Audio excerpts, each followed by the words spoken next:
नमस्ते, मैं डॉक्टर राधा माहली, घंटी आधारित शिक्षिका, अर्थशास्त्र विभाग, जयलन कॉलेज चकधरपुर, कोल्हान विश्वविद्यालय से। आज का ये video UG semester 5 economics honours के विद्यार्थियों के लिए है। एग्रीकल्चर इकोनॉमिक्स पेपर से रिलेटेड है। आज के इस वीडियो में हम लोग जानेंगे कि खाद्य प्रसंस्करण क्या है और इसका क्या इम्पोर्टेंस है, क्या महत्व है। खाद्य प्रसंस्करण, जिसे हम लोग फूड प्रोसेसिंग कहते हैं, तो उसके बारे में आज हम लोग जानेंगे। तो जितने भी कृषि आधारित उद्योग होते हैं, एग्रो बेस्ड इंडस्ट्रीज जो होते हैं, उनको हम लोग मुख्य रूप से दो भागों में बांट सकते हैं। एक हो जाएगा आपका खाद्य प्रसंस्करण उद्योग यानी कि फूड प्रोसेसिंग इंडस्ट्रीज, और दूसरा हो जाएगा नॉन फूड प्रोसेसिंग इंडस्ट्रीज। तो हम लोग यहाँ जानेंगे कि फूड प्रोसेसिंग क्या होता है, फूड प्रोसेसिंग इंडस्ट्रीज़ कौन से होते हैं। तो सबसे पहले हम लोग यहाँ बात करते हैं कि खाद्य प्रसंस्करण क्या है। खाद्य प्रसंस्करण एक प्रक्रिया है। इस प्रक्रिया के द्वारा जितने भी कृषि से संबंधित जो भी खाद्य पदार्थ होते हैं, और डेयरी होता है या पशुपालन हो गया, मछली पालन हो गया, मुर्गी पालन हो गया, तो इन सब को इस तरह से कन्वर्ट किया जाता है, परिवर्तित किया जाता है कि इनके जो है भौतिक गुणों में परिवर्तन हो जाता है। और भौतिक गुणों में परिवर्तन होने के बाद इनका कॉमर्शियल वैल्यू यानी कि वाणिज्यिक मूल्य बनता है। और जो इसका रूपांतरित रूप रहता है, जो थोड़ा चेंज वाला रूप रहता है, ये जो है ये व्यक्ति और पशु ये लोग इसका उपभोग कर सकते हैं, इसका इस्तेमाल कर सकते हैं। तो इस तरह हम लोग क्या देख रहे हैं कि फूड प्रोसेसिंग के अंतर्गत जो भी हमारे कच्चे पदार्थ है, एक प्रक्रिया के तहत उसके हम लोग भौतिक गुणों में चेंजेस करते हैं, परिवर्तन करते हैं, ताकि उनका जो है कॉमर्शियल वैल्यू हो और हम लोग इनका व्यवसाय कर सके, इनका व्यवसायीकृत करने के लिए। जैसे हम लोग यहाँ पर देखेंगे, एक छोटा सा उदाहरण मैं आपको बताती हूँ। जैसा कि गेहूँ जो है, जब हम लोग उन खेत से गेहूँ की फसल तैयार करके लेके आते हैं, या जैसा चावल होता है, तो चावल को भी हम लोग धान के रूप में खेत से लेके आते हैं, वो कच्चा पदार्थ के रूप में या कच्चे फसल के रूप में धान जो होता है उसको हम लोग लेके आते हैं, और उसके बाद उसको प्रोसेसिंग किया जाता है। प्रोसेसिंग मतलब जैसे हम लोग उसको चावल का मिल में ले जाते हैं और वहाँ पर उसके जो छिलके रहते हैं वो निकाल दिए जाते हैं, वो चावल के रूप में वो रेडी हो जाता है। तो जब वो चावल के रूप में रेडी हो गया तो उसका एक कॉमर्शियल वैल्यू हो जाता है, पर केजी के हिसाब से चावल को हम लोग बेच सकते हैं, और वो किसी व्यक्ति का उपभोग करने के लिए वो रेडी रहता है।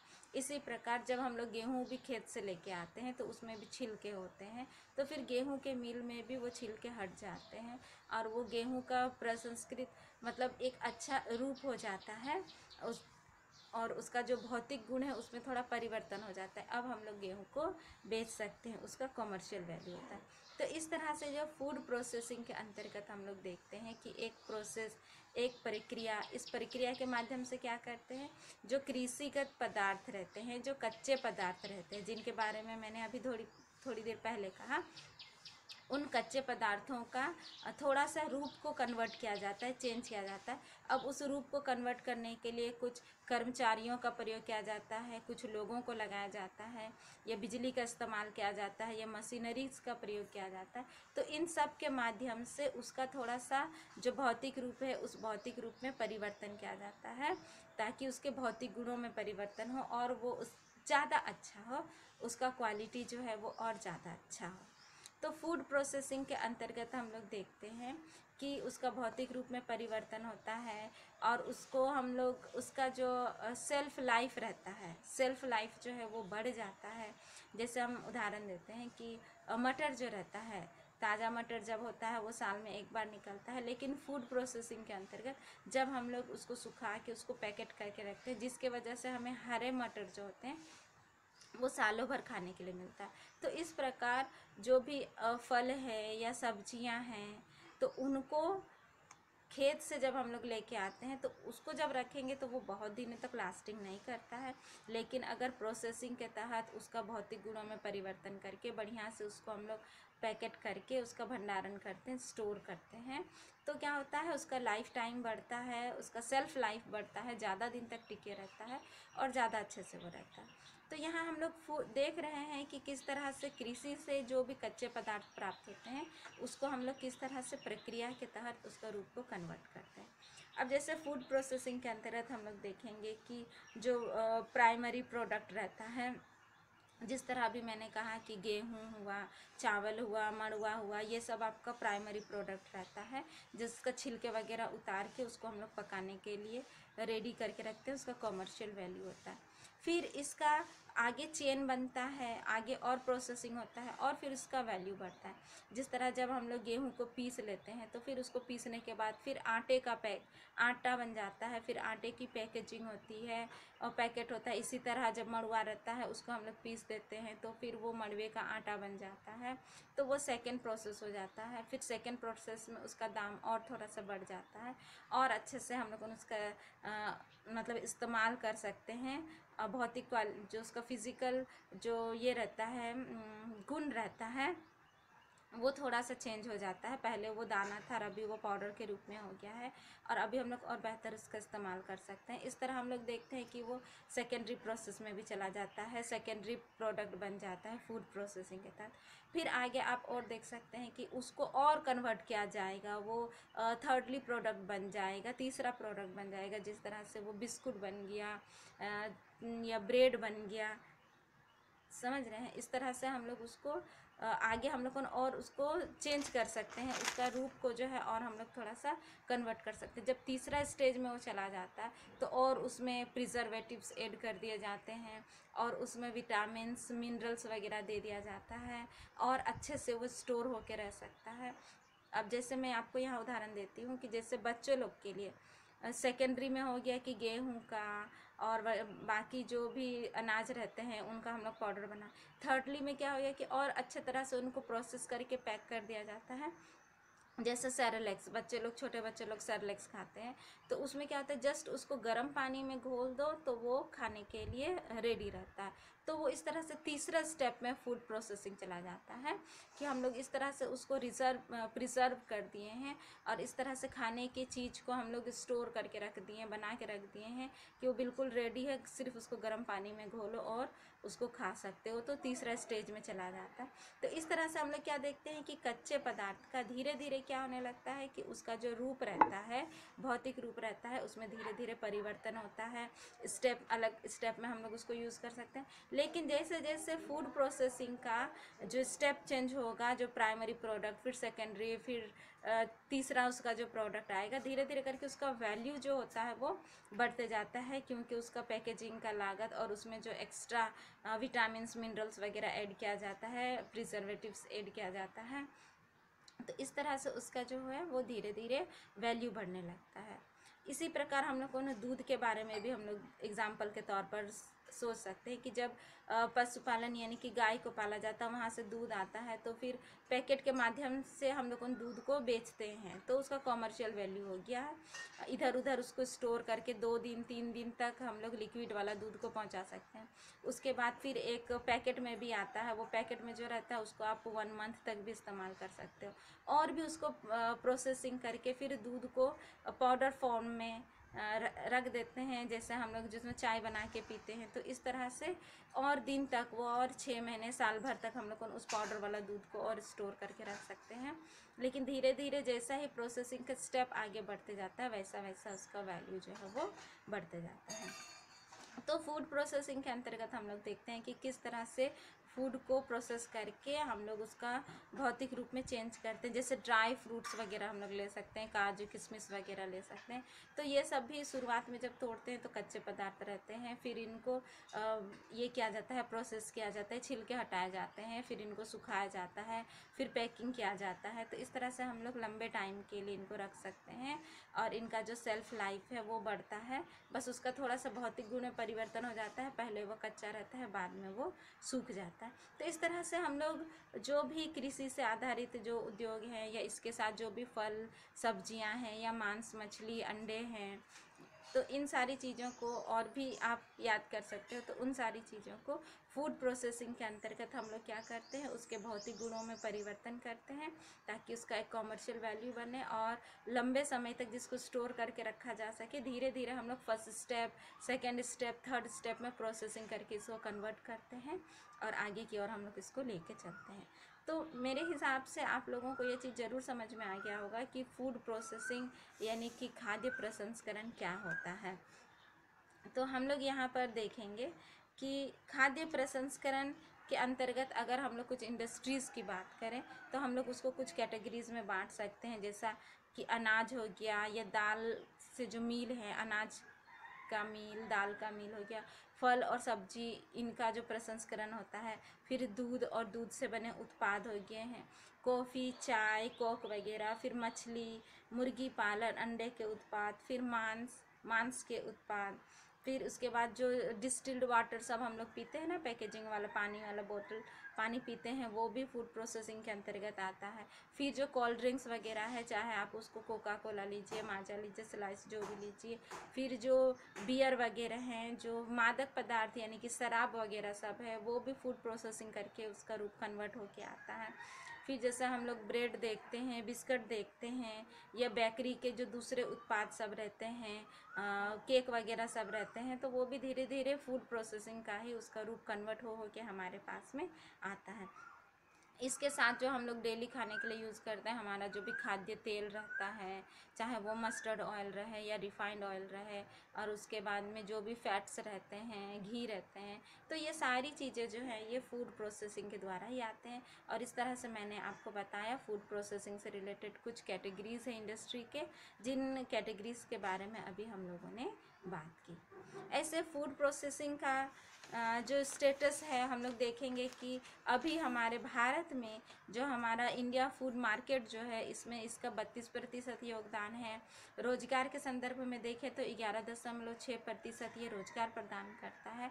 और हमारे जो भी निर्यात हैं, भारत के कुल निर्यात में जो फूड प्रोसेसिंग जो इंडस्ट्री से रिलेटेड जो भी निर्यात हैं वो लगभग 10.7% है। तो अब हम लोग बात करते हैं कि फूड प्रोसेसिंग इंडस्ट्रीज़ का क्या महत्व है, क्या इम्पोर्टेंस है। तो सबसे पहले हम लोग देखेंगे कि ये जो फूड प्रोसेसिंग इंडस्ट्रीज़ होते हैं, ये कृषि और उद्योग के बीच में एक सेतु का काम करता है। कृषि से जो भी चीज़ें कच्चा माल के रूप में मिलता है उनको वो लेके जाते हैं और फूड प्रोसेसिंग इंडस्ट्रीज़ में प्रोसेस होता है, फिर आगे की ओर ये जाते हैं और अंतिम उपभोक्ता तक इनको पहुँचाया जाता है। तो इस तरह से ये रोजगार और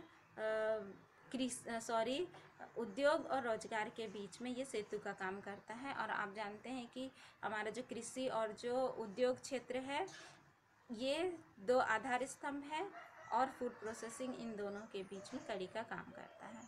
नेक्स्ट जो है वो रोजगार का सृजन करता है, क्योंकि फूड प्रोसेसिंग जो भी इंडस्ट्रीज़ होते हैं इसमें श्रम गहन तकनीक ज़्यादा इस्तेमाल किया जाता है, तो इसमें ज़्यादा से ज़्यादा लोगों को काम मिलता है। तो इसमें प्रत्यक्ष भी और अप्रत्यक्ष रोजगार भी लोगों को मिलता है, डायरेक्ट लोग भी जुड़े रहते हैं, फिर इनडायरेक्टली भी बहुत सारे लोगों को इनसे इनकम की प्राप्ति होती है। तो एक हमारे लोकल लेवल पर ये अच्छा एक रोजगार का जरिया बनता है। फिर हम लोग नेक्स्ट देखते हैं कि आय में वृद्धि होती है, किसानों की आय बढ़ती है, क्योंकि जैसे जैसे फूड प्रोसेसिंग होते जाता है तो उसका जो कमर्शियल वैल्यू है वो हर प्रोसेस के साथ में धीरे धीरे बढ़ते जाता है। तो फूड प्रोसेसिंग के बदौलत हम लोग देखते हैं कि कृषिगत पदार्थों का इंडस्ट्रियलाइजेशन हो जाता है, व्यवसायीकरण हो जाता है, तो इन कच्चे पदार्थों की मांग बढ़ती है, तो किसानों की आय में भी वृद्धि होती है, क्योंकि इन वस्तुओं की कीमत भी बढ़ने लगती है। इसलिए फिर कुपोषण में कमी लाने में भी ये सहायता करता है, क्योंकि लंबे समय तक हम लोग इनको स्टोर करके रख सकते हैं और स्वास्थ्य के लिए भी ये अच्छा रहता है, क्योंकि कम टाइम में फसल उत्पादित होके आती है और हम लोग तुरंत इस्तेमाल करें तो आगे समय के लिए नहीं रहेगा, लेकिन अगर हम लोग इसको स्टोर करके रख लेते हैं तो आने वाले टाइम में भी हम लोग इसका इस्तेमाल कर सकते हैं। फिर हम लोग देखते हैं कि इसका नेक्स्ट इम्पॉर्टेंस ये है कि जो भी वेस्टेज रहता है, इस वेस्टेज को ये कम करने का प्रयास करता है। कृषिगत पदार्थों में जब उन चीज़ों को, कच्चे पदार्थों को जब एकत्रित किया जाता है तो बहुत वेस्टेज होने लगता है, बहुत बर्बादी होने लगती है। लेकिन फूड प्रोसेसिंग के अंतर्गत प्रयास किया जाता है कि इनकी बर्बादी जो है वो कम से कम हो। जैसे मैं आपको एक उदाहरण देती हूँ कि कोई मछली पकड़ के ले गया, ताज़ा मछलियाँ बिक गई, ठीक है, अगर मछलियाँ बच गई तो वो फिर ख़राब हो जाएंगी, सड़ जाएंगी, फेंका जाएंगी, वो बेकार में चला जाएगा। लेकिन अगर उन मछलियों को सुखा लिया जाता है तो फिर उन सुखाने के बाद में फिर उनका व्यापार किया जाता है। तो इस तरह से अगर हम लोग उसको फूड प्रोसेसिंग के अंतर्गत हम लोग सुखा लेते हैं, उसका भौतिक रूप को कन्वर्ट कर लेते हैं, तो क्या है कि वो बेकार में नहीं सड़ेगा, बेकार में नहीं ख़राब होगा, ये चीज़ें रहती हैं।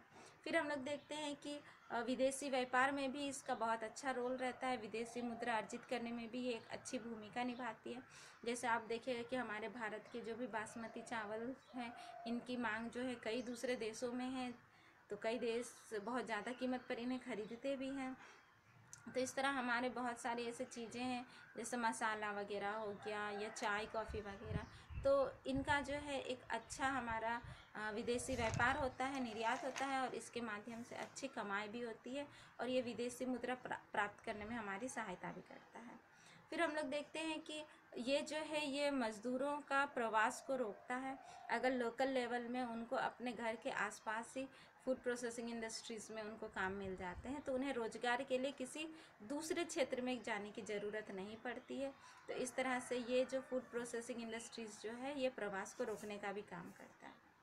फिर हम लोग देखेंगे कि मुद्रास्फीति में भी ये अंकुश लगाता है, क्योंकि इसमें क्या है कि हम लोग स्टोर करके रख सकते हैं, तो इसका सप्लाई को बढ़ाया जा सकता है। तो इस तरह से ये मुद्रास्फीति को बढ़ने से रोकता है। जैसे मैंने अभी आपको मटर का उदाहरण दिया, या दूसरे चावल का, गेहूं का, तो इसको हम लोग स्टोर करके रख सकते हैं और डिमांड के अनुकूल इसका सप्लाई किया जा सकता है। तो इन चीज़ों से रिलेटेड कीमतें नहीं बढ़ पाएगी, तो ये मुद्रास्फीति को रोकने में भी सहायक होता है। फिर आगे आप देखिएगा कि ये जो है ये आपको फसल, मतलब अलग अलग तरह के फसल, विविध प्रकार के फसल को उगाने में भी प्रेरित करता है, क्योंकि फूड प्रोसेसिंग के अंतर्गत अलग अलग आइटम्स को मिला के कोई प्रोडक्ट बनाया जाता है, कोई खाद्य सामग्री बनाया जाता है। जैसा मल्टीग्रेन्स आटा हम उदाहरण के लिए लेते हैं, तो मल्टीग्रेन्स आटे में क्या होता है, अलग अलग ग्रेन्स को मिलाकर आटा बनाया जाता है। तो इस तरह से बहुफसली कार्यक्रम को ये प्रमोट करता है और लोगों को बताता है कि आप अलग अलग तरह के फसल उगाओ, ताकि इन सभी फसलों को मिला के हम लोग मल्टीग्रेन्स आटा बना सकें। ये मैंने एक उदाहरण दिया। इसी तरह फूड प्रोसेसिंग के अंतर्गत आप देखिए कि अलग अलग इनपुट्स यूज़ करके कुछ आउटपुट्स बनता है। जैसे बच्चों का खाने की ही चीज़ें जो होती है, सेरेलैक्स वगैरह, तो अलग अलग इंटीग्रेट्स डाला जाता है, तो उसको बनाने के लिए अलग अलग इंटीग्रेट्स चाहिए, तो उनको लाना पड़ता है, उनका उत्पादन करना पड़ता है। तो इस तरह से ये एक विविध फसलों के कार्यक्रम को भी बढ़ाने में ये सहायता करता है। फिर हम लोग देखेंगे कि ये भोजन की गुणवत्ता भी बढ़ाता है और उसकी स्वाद में भी वृद्धि करता है, क्योंकि प्रोसेसिंग के दौरान इसमें extra vitamins, extra minerals add किए जाते हैं, जिससे ये और अच्छा रहता है और अच्छा कैलोरी भी प्रदान करता है।